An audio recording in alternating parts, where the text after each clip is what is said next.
Assalamualaikum dan salam sejahtera. Hari ini cikgu akan mengajar tingkatan 4 bab 2 pengurusan sumber keluarga dan tempat kediaman. 2.4 pengurusan tempat kediaman.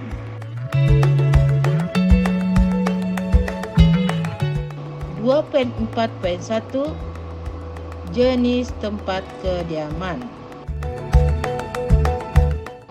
Jenis tempat kediaman terbagi kepada 4.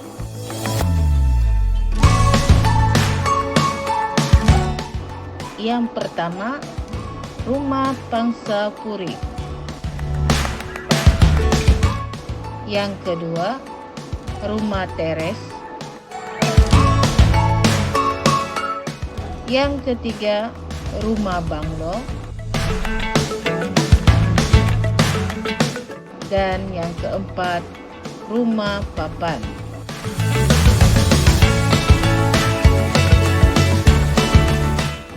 (2.4.2) Faktor yang mempengaruhi pemilihan jenis dan kawasan tempat kediaman. Marilah kita mempelajari faktor yang mempengaruhi pemilihan jenis dan kawasan tempat kediaman.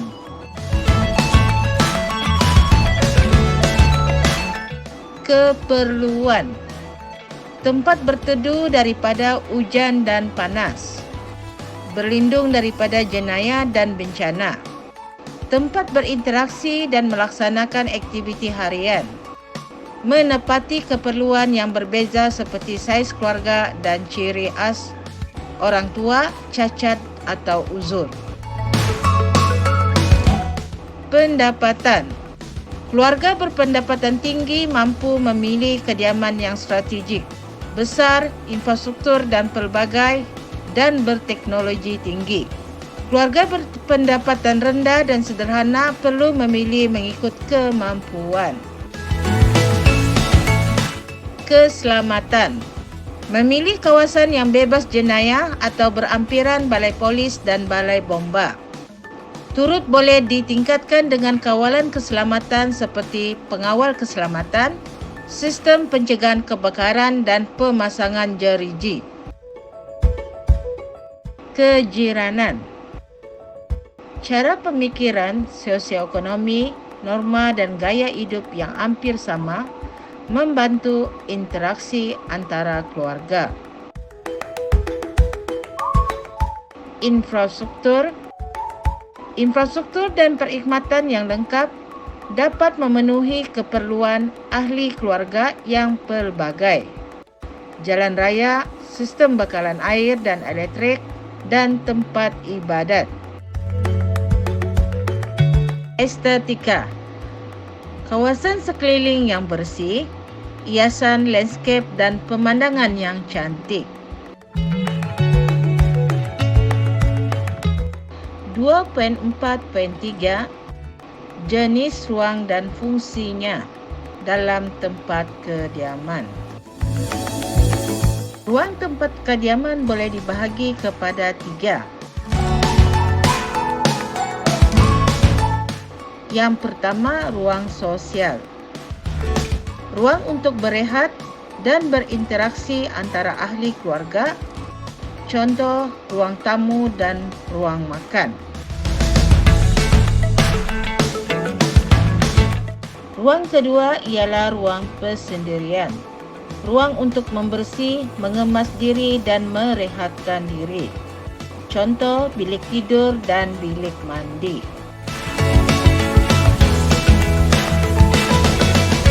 Dan ruang yang ketiga pula ialah ruang kerja. Ruang untuk melakukan aktiviti atau kerja. Contoh, ruang dapur dan ruang mendobi.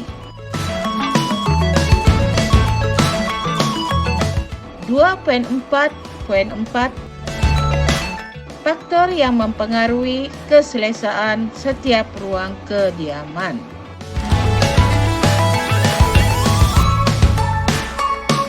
Pencahayaan.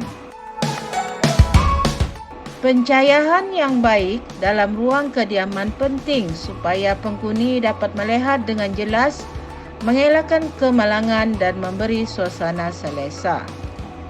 Pencahayaan langsung iaitu cahaya yang memancar terus ke sasarannya, contoh lampu meja. Pencahayaan tidak langsung iaitu cahaya pembalikan dari siling dan dinding, contoh lampu hiasan di siling.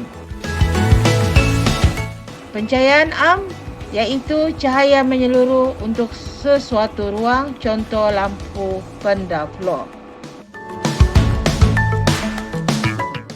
Pengudaraan. Pengudaraan yang baik menyebabkan suasana yang panas menjadi lembap dan tidak selesa. Penggunaan alat berteknologi seperti kipas angin, penyaman udara, antara contoh pengudaraan yang baik. Alatan dan kelengkapan perlu disusun dengan bersistematik untuk pengudaraan dan tidak menghalang laluan. Perlu dipilih mengikut keutamaan, berkeadaan baik dan mudah digunakan. Keselamatan. Memasang jeruji besi, alat pemadam api, penggerak keselamatan dan alat pengesan asap. Melabel ubat-ubatan dan bahan beracun. Lantai dan penutup lantai. Memilih lantai yang halus, kukuh, tidak licin dan mudah dijaga. Contoh, lantai, simen, papan, vinil, terrazzo, jubin dan mamar. Contoh penutup lantai, ambal, tikar bulu, tikar mangkuang dan permaidani. Skema warna. Warna merah, jingga dan kuning, ruang kecil kelihatan besar. Warna biru, hijau dan ungu menampakkan ruang tenang dan sejuk. Warna hitam, coklat dan biru tua, ruang besar kelihatan kecil.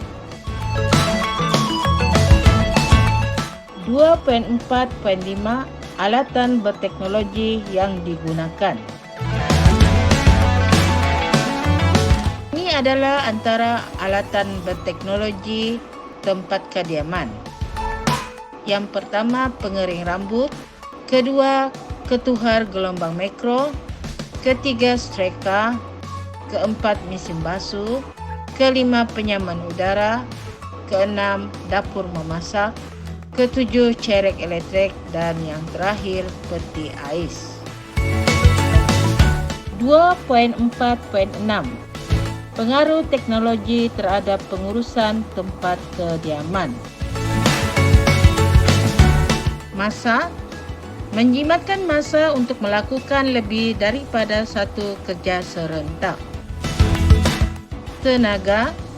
Menjimatkan penggunaan tenaga, meringankan beban kerja dan mengurangkan keletihan. Perbelanjaan. Dalam jangka masa yang panjang, alatan tersebut amat berfaedah dan menjimatkan walaupun melibatkan kos pembelian dan penyelenggaraan. Keselamatan. Alatan berteknologi yang mempunyai tanda piawaian keselamatan, SIRIM, berada dalam keadaan elok, tiada kebocoran dan mempunyai pendawaian yang betul dapat menjamin keselamatan ahli keluarga. Kualiti hidup. Tugas mengurus tempat kediaman lebih mudah, cepat dan selamat. Sekaligus memberikan masa berkualiti bersama keluarga untuk beraktiviti bersama. 2.4.7 Kedudukan alatan berteknologi tinggi. Ruang dapur.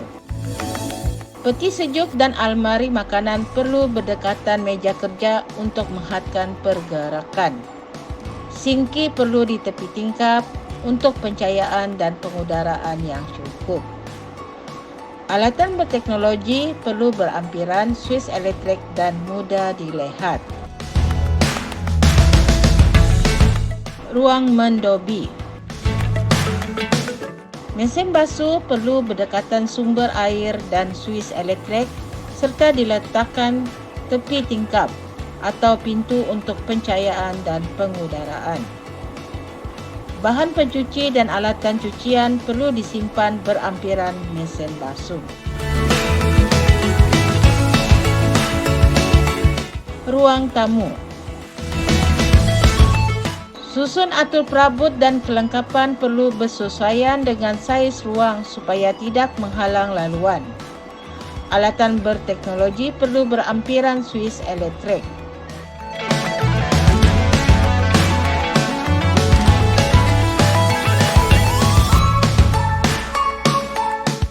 Baiklah murid-murid, hari ini kita telah mempelajari pengurusan tempat kediaman, yaitu jenis tempat kediaman, faktor pemilihan tempat kediaman, jenis ruang dan fungsi, faktor keselesaan tempat kediaman, alatan berteknologi tempat kediaman, dan pengaruh teknologi terhadap pengurusan tempat kediaman. Sekianlah saja topik pada hari ini. Assalamualaikum dan salam sejahtera.